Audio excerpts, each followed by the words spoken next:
As rotation gets nearer and nearer, there's more questions on people's minds. For example, will Gardy finally die? And thankfully for us, it will. It's gone.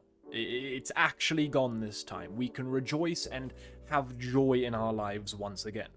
But if you don't like Dragapult, well, boy, do I have bad news for you, because Dragapult is guaranteed the best deck post-rotation. It is just, it's absurd. It doesn't lose much. It loses Iono, Countercatcher, Holucha, Luminous Energy. It loses a bit, you know, it loses quite a bit. But it's not as bad as it sounds, because Dragapult stays, Dusknoir stays, Munkidori stays, and the best card ever printed in this Pokemon trading card game that we're talking about today stays.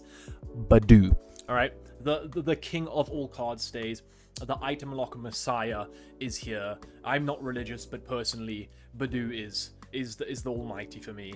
And then we've got Pokepad, right? Pokepad is a card that is probably the best singular item search Pokemon thing we've had in recent times, or just ever, right? It is amazing. If you don't know what Pokepad does, bam! Either side of me, right? Pokepad, pretty broken, right? Such a deck for any non-rule box Pokemon, and boy does Dragapult rely on them non-rule box Pokemon. It relies on the Dreepies, the Dracloaks, the Badoods, the Munkidoris, the Bomblines. I keep forgetting Bombline's names because of the Japanese names just being so confusing to me, and then after I get confused, I blank on the English ones as well, so they don't exist in my eyes. But today we're going to be taking a look at what does Dragapult look like post-rotation, because that is obviously a big thing that people have been saying. Like, you may say Dragapult is the best deck, but what will it actually look like, and is it real? Well, let me move my camera. Technologia! And boy, this deck looks more real than my first relationship in year one. Look at this young whippersnapper over here. But before we dive into the details of the list, these are lists that I stole off of Twitter. I haven't actually made any post-rotation. I've made one post-rotation list, but it's on my desk in paper, and I don't really feel like converting it to you know, online thing. So, you know, lots of effort, you know. Wow, what a difficult job I have. Anyway, this is Dragapult. This is one of the lists that I took off Twitter. Very thick 4-4-3 Dragapult line. You know, you can do that. Obviously, these are Japanese lists, so, you know, the 3 Dragapult is usually what you would see. I would probably cut down to 2 and add something else, a little bit more like consistency cards, maybe a third judge or something like that, but we'll get to those cards later. For now, let's just take a look at what we have on hand here. A 2-2-1 line of the bombs, which is, you know, pretty standard, pretty normal if you ask me. It's good against the item lock because we're playing a 1-1-1 bomb line. It can get a little bit difficult, but the problem is here. This is the problem that arises to me, is that since we don't have access to Countercatcher, Dusclops is not as strong as it was beforehand, right? Because you don't have access to, I'm gonna do this, pop a Routes, Countercatcher, and, you know, blow up Routes and then the other Routes because of the Countercatcher, right? So, I mean, you don't have to blow up Routes anymore, and it's Mega Gardevoir becomes a thing, and God forbid that does. Nowadays, we probably just want to use the Dusknoir. So I would not be surprised if we do end up seeing something like a 2-1-2 line, right? With a thicker Rare Candy line to try and get into the Dusknoir, because now, without the Countercatcher, we want to get as much value out of this big dog as it does. If you guys don't know what Countercatcher did, if you just watch my channel because you don't play Pokemon, Countercatcher, if you're behind on prize cards, to be fair, if you don't know, like, why are you watching? Why are you watching me? I have to describe the entire Pokemon game to you to honestly make you realize what Countercatcher does. It was a good card, but it doesn't exist anymore, so it doesn't matter. Alright, and then we've got Munkidori, which is... I like Munkidori. I think Munkidori might be cut from the lists now, though, due to the fact that we don't have Luminous Energy anymore, so it's a bit more, like, difficult to set up. You have to find your one of Dark Energy, and you might be like, well, yeah, you can find your one of Dark Energy with something like Earthen Vessel. Earthen Vessel doesn't exist anymore. We only have Energy Search now, so the only real way in this exact list to find energy is the Crispin, and we'll get to that momentarily. So... and then we've got pretty standard items. We've got 4 Poffin, 3 Ultra, 3 Pokepad. Looks very consistent, especially in the beginning of the game to actually set up your board state, which is something that we love to see from Dragapult, right? I don't know why I'm wearing my headphones, to be honest. There's nothing playing them. I forgot it's my hair. My hair is interesting. And then we've got 2 Rare Candy. 2 Rare Candy is just Rare Candy's good, right? The deck's becoming more aggressive, so you may as well play that. We will ignore the pink card for now. and then we'll go to the 4 Lilies. Obviously, Lily is just the best draw support in the game right now. Post-rotation, 100%, so I'm not going to be surprised if every single deck, other than maybe Team Rockets, runs 4 Lilies. And Team Rockets is actually a real deck. Video on that out soon. And then we've got 3 bosses orders. I honestly wouldn't mind this going up to something like 4 bosses orders, just because Dragapult loves Gust, and being able to find Gust is just really important. Then we've got Brock, right?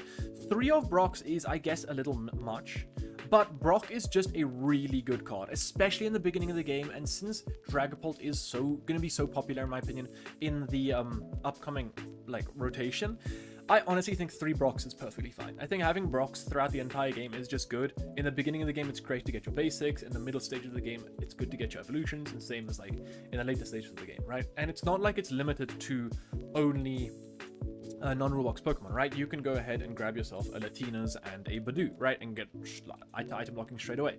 So it is just a really nice consistency card, and I think it is really good. Like, if you're not having to spam Ionos, Brock is pretty good, right? Just focus on your board more than your opponent's board. That's kind of why Dragapult is so good, because it just focuses, it plays solitaire, and then it kind of looks up every once in a while, like, I'm going to take that, GG. And then we've got 2 judges. Like I said, we could probably go up to 3 judges. Judge, I think, is going to be really strong in the beginning of the game. Like, if you think about it, let's say you have a Dracloak set up, that means you have a bit of a draw engine established, and you just rip a Judge, and then item lock then. Let's say you go second, your opponent doesn't do too much in their first turn. Instead of Iono giving them 6 cards, a Judge gives them 4 cards, right? So if you just give them 4 cards, and then also slap them with item lock, right? It's gonna be difficult for them to draw out of it, right? They're gonna have to find something good out of those 4 cards, and Iono doesn't exist anymore. If they find their own Judge, they're still only drawing 4 cards, and the only real thing they're going to draw into that would save them is like the Lily, right? And they only play 4 copies of that. And if they draw something into like a Buddy Poffin or Pokegear, it doesn't matter, right? Because they're under item lock. And then we've got Crispin. Crispin, I think, is going to be incorporated a lot more into Dragapult lists, as we will look at very, very, very shortly, because obviously the Luminous energy is gone, so we kind of have to add more fire, more basic energy, right? That's the whole thing. So that's the whole problem. And with Luminous energy being gone, now you do have to run more actual basic energy. So I genuinely think Neo Upper Energy just isn't going to be as useful, because you have to play more energies, right? Like, you're still playing the same, I guess, amount of energy, but if you want to play Neo Upper Energy, you still kind of have to probably play 3 Fire and 3 Psychic, right? You could maybe do like a 2-3 split, but it just gets a little bit weird like that. And since Disruption isn't really in the format anymore, I think Unfair Stamp is going to be a really, really good aspect to have. Right, in the beginning of the game, your opponent takes a knockout, right? And then you just slap them with an Unfair Stamp and, you know, item lock them, and they have 2 cards and the under item lock. So Neo Upper Energy, in my opinion, is not going to be the primary choice of A-Spec for Dragapult. I think it's going to be Unfair Stamp. I think Neo Upper Energy is still going to be really good, don't get me wrong. We'll take a look at a list with Neo Upper Energy in a moment, but I think this version of the deck is probably going to be really strong. But let's take a look at a deck that also Dragapult, a list that is a little bit different, right? So let me zoom in a little bit because it's a little bit small. All right, cool. So this is a more straight Pult version. Straight Pult just means it doesn't have as many Dusk Noir and Dusklopses involved in the whole shenanigans. It's more so kind of oriented towards the Dragapult. And I think this can be a pretty decent strategy moving forward, because Gardevoir's gone, and the biggest predator of this deck, Straight Pult, is the Gardevoir, right? So with that being gone, I think you can kind of get away with Straight Pult more, and the things that you kind of add to these Straight Pult versions is more monkeys. And since you are playing Crispin, it means you can consistently get multiple monkeys set up, right? And with the Stadium, the Risky Ruins, whenever you bench a Pokemon, that Pokemon takes damage, right? And the only dark Pokemon you have is Pheasantipity. Whenever you bench a non-dark Pokemon, it takes 2 damage, and now essentially you are just using Hawlucha, right? Which is really cool. I really like that, because as soon as you bench any Pokemon, if you have a Monkey in play, that basically counts as a Hawlucha, right? And then you have Crispin to power up your Hawluchas, your Monkey Dories, Crispin to power up your Dragapult. So this is a very nice and very stable version of the deck, I would say. Now that Goldengo and Guardy are gone, you don't have to like shoehorn yourself into playing Jamming Tower as the stadium of choice. You can kind of, you saw the other one was playing the Watchtower, because I think the colorless types are going to be pretty good. And this one is playing the Risky Ruins. So yeah, pretty decent. It also playing the Ursaluna. That's another reason the other one wasn't playing the Ursaluna, because, I mean, yeah, you know, Ursaluna's colorless type, and its ability is quite strong. So if you don't have access to ability, then, well, what's the point of playing it, right? And then we've got the final deck on today's agenda. It is 231% zoomed in. Not too sure why we're doing that. For the people that don't know, this card over here is Boss's Orders, alright? But this is a version of the deck that is playing the Neo Upper Energy. And as you can see, with playing Neo Upper Energy, this list opts to not play Crispin, right? It instead opts to play the Hilda. And I think that is very fair, right? That is one of the things that I think was really important, is that if you're playing Crispin, I think you should probably go for the Unfair Stamp. A-Spec Unfair Stamp like that, right? The US, the Unfair Stamp. To be fair, the US is a little bit of an unfair stamp. No politics! No politics. If you get that reference, you get that reference. Anyway, I think the US, the Unfair Stamp, is really good when paired with the Crispin, and I think the Neo Upper does still need to be played with the Hilda, and if you're playing the Hilda, you probably don't want to play the Crispin, and obviously not playing the Crispin means you don't play the Unfair Stamp, right? Because both of these decks essentially have a way to set up Dragapult in a single turn if it doesn't have energy, and the one is the Neo Upper Energy because it counts as 2 energy when it's attached to a stage 2, and Dragapult is a stage 2, and Crispin obviously just gets 2 energy out of the deck and slaps on a Pokemon and calls it a day, right? So the problem is that, you know, it's very difficult to find Neo Upper Energy with only the Hildas, and the same way it is very difficult to find Unfair Stamp with, you know, nothing else. So the only reason that I guess that this A-Spec would be preferred over Unfair Stamp is that it is a bit easier to find with the Hildas, whereas the Unfair Stamp, you literally have no real way to draw into it. That's like something that Dragapult has always been, like, it's always had, right? It's always had that problem of no real search other than actual Pokemon and energy, and that's not changing after rotation, right? Both of these versions of the deck only have ways to search out Pokemon and energy, right? For example, this version over here, it can only search out Pokemon with, you know, its Pokemon search cards, believe it or not, and it can only search out energy with Crispin, right? And then if we take a look at the Dragapult, same thing, except the Dragapult also plays the Kieran. I forgot to mention the Kieran is also pretty good, right? Because now it means that Dragapult can swing for up to 230, and that's a really nice number to hit. Just it means you're being able to take a little bit more knockouts, because now you can also hit a little bit higher if you have double Monkey Dory established, and since you're only playing a 1/1 bomb, you do sometimes want to hit swing 280, because things in the format are going to be going up to 280, like HP, for example, the Absol, right? Bravery Charm's not existing anymore, so 280 is a lot more relevant to hit now. And if we use this pops 50 plus Kieran 30, 200 plus 80, very simple math, 280, right? And then it just means you can take out, since you can't really play with the counter catcher as much, right? You don't have to be a deck that, you know, it does 200 damage here, and then 10 damage here, and 20 damage here, and 30 damage here, and the next one I'm gonna counter catcher this guy, put 10 damage here, knock this out because it's a Bidoof for 20 damage there, bomb this thing, and I'll take 6 prizes. It's gonna be like more so a haha, knock out 2 prizes, knock out 2 prizes, knock out 2 prizes, call it a day, right? So the idea behind that is that since you don't have access to counter catch and Iono isn't a thing anymore, it just means that you don't have to play around those things, right? So I feel like Dragapult players are going to still play in a way where it's like, I have to make sure I play around this and play around this, but they're not. It's just going to be like fighting demons, like schizophrenia, because you aren't playing around anything, right? It's honestly, in this format, better to just take the prizes, right? So I do like the inclusion of Kieran and a bit more aggressive risky ruins. Honestly, out of all the 3 versions of the deck I'm looking at today, this one appeals to me the most. I like this one the most. The only thing I think this one is lacking is probably 1 rare candy, because you do probably just want a 1-of rare candy in Dragapult, especially moving forward with the format probably going to be a little bit more aggressive, and it's just going to be a little bit more rewarding to swing earlier, right? Because you don't need to set up for these massive counter catcher and Iono turns, right? You don't have these pivot turns. I think it is going to be really important to still hide behind Badoo in the beginning of the game, and then, you know, hide behind the Tricloaks to just draw through cards. But I think it's also not that bad to just start swinging, right? So anyway, I just started blasting. I think that's not a bad thing.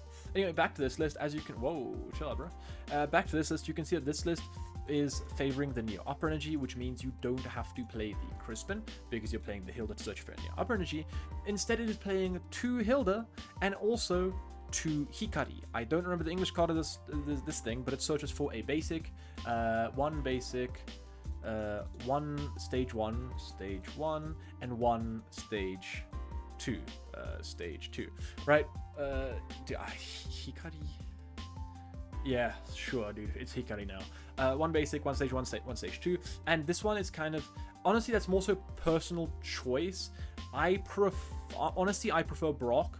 Brock just seems like... Starting Brock for me just seems better because you get more options.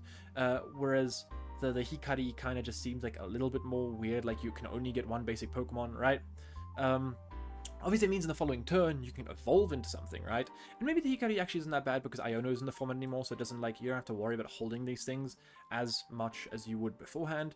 And then, obviously, this version is playing the 4 bosses orders. That's something that I do like. I do think 4 bosses orders is really nice. This is probably the most aggressive build of the deck we have seen today.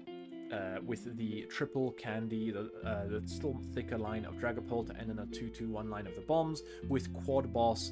It is playing Ursaluna, however, it is also playing the Watchtower. I think Watchtower is going to be the most default stadium to play in this new rotation because of how many Pokemon are affected by it. I think honestly the main ones are just the Terra cards, plus the Ursaluna, Ursa, plus Kanga. And I think the biggest one for me would be the Meowth, right? Meowth is a new card coming out that when you bench it, you can search your deck for a supporter card. And obviously, since that is a colorless card, this will shut it off, right? So I think that is pretty cool we have something to counter that already.